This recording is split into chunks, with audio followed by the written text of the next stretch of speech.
I'm so happy to be at my castle with all of my friends who are just off camera. We're all having a great party, making sure to avoid all of the poor people who have this sickness. We don't want none of that, right? Right, Jeff. Jeff. Anyways. Oh, what's that? Oh, you're saying the personification of death is asking for me? Oh, you say, oh, you're the personification of death. That's fascinating. That's fascinating. Oh, you say you're here for me, as a way to signify that death comes for us all, even if we do have money and we're shielding ourselves from whatever illnesses may be out there. Oh, fascinating, fascinating. Oh, you're also saying that the guilt of murder will force us to confess and drive us to feel a variety of emotions. No, oh, no. You're saying that's the telltale heart right there. Okay, okay, okay. Well, I see this joke has gotten too meta right now. So if you want to kill me, like absolutely, go ahead. I guess I'll take the Red Death now. Ah. Greetings and salutations. It is I, Mr. Nothing, the museum curator of the weird and the strange, and the host who might be a ghost. Welcome back to Around the Weird, a booktube channel where I focus on all manner of strange and unusual literature that I have found in my travels. It is Short Story Tuesday, so I wanted to focus on a weird short story that focuses on death stalking people through the halls of a manor party, a masquerade ball. And that story is The Masque of the Red Death by Edgar Allan Poe, as you might have guessed from my introductory section. So a little bit of a summary. The Masque of the Red Death is about a land that's been ravaged by the Red Death, a plague that kills its victims in quick amount of time. One of the princes of the realm, Prince Prospero, he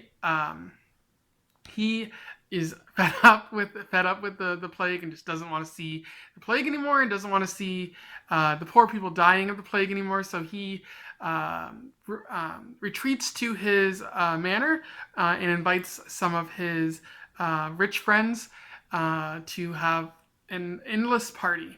On one of the nights, he throws a masquerade ball, and everyone's dressed up and fancy, and they quickly realize that one of the guests there is dressed as a victim of the Red Death, and everyone's deeply offended, and they consider it to be blasphemous. So Prince Prospero walks up to this person and is like, "What are you doing?" and is going to kick them out, but he immediately falls down and dies. Unfortunate. And then the other party goers see that and just descend upon this strange person. But when they grab them, they discover that there's no solid body underneath the costume. Spooky. And then everyone proceeds to die. And Edgar Allan Poe notes that death remains the highest power in the land. Something like that. Not a very happy story, but it seems somebody gets their comeuppance for believing they're beyond death. In terms of analysis, I think it's pretty clear. I think it's pretty clear what Poe is trying to say. Prince Prospero and all of his rich friends are not beyond death, are not better than death. They retreat to the manor, and they don't want to see the plague. They don't want to see all the poor people.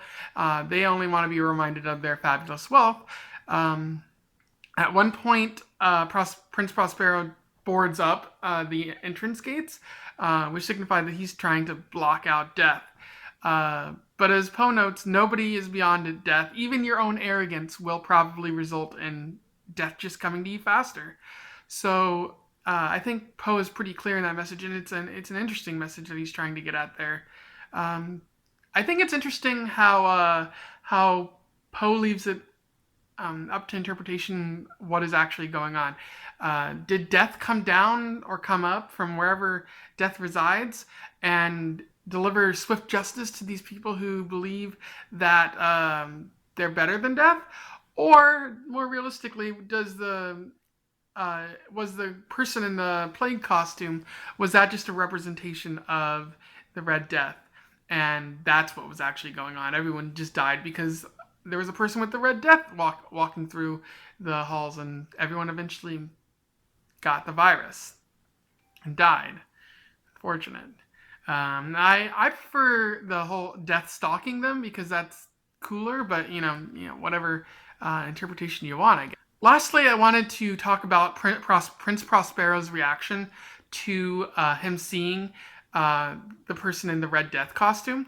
He immediately loses it. He's like, "This is blasphemous. I do not want to see this."